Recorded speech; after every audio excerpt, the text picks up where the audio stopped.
여성을 협박해 불법 촬영물을 제작하고 텔레그램에 유포한 박사방 운영자 조주빈. 서울지방경찰청은 지난 24일 신상공개위원회를 열고 피해자 조 씨의 신상을 공개했습니다.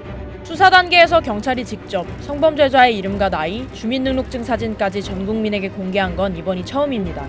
90년대까지만 해도 강력사건 피의자의 신상이 공개되는 것은 당연한 일이었습니다. 하지만 인권침해 논란이 일자 2005년 인권보호를 위한 경찰관 직무규칙을 제정해 피의자의 신상을 보호해왔습니다. 강호순 연쇄살인 사건으로 알 권리에 대한 요구가 커졌고 결국 2010년 흉악범의 신상을 공개할 수 있는 특례법이 제정됐습니다.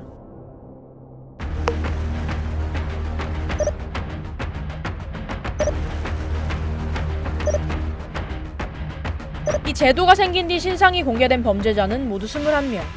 제주 여행 중 전 남편을 살해 유기한 고유정, 아파트 방화후 대표하는 주민을 살인한 안인득, PC방 아르바이트생을 잔인하게 살인한 김성수 등 대부분 살인을 저지른 흉악범이었습니다. 성범죄자도 성폭력 처벌법에 따라 신상 정보를 공개할 수 있습니다. 조 씨는 이 법에 따라 수사 단계에서 신상이 공개된 첫 사례입니다.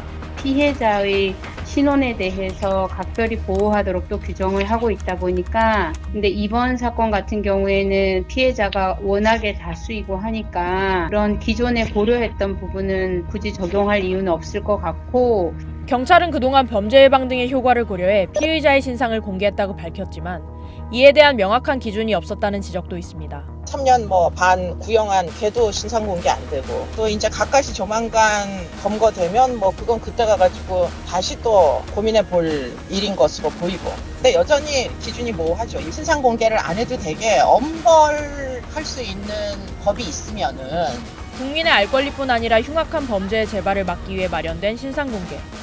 성범죄로선 처음으로 피의자의 신상이 공개된 만큼 이번 사건이 어떻게 마무리될지 스브스 뉴스도 끝까지 지켜보겠습니다.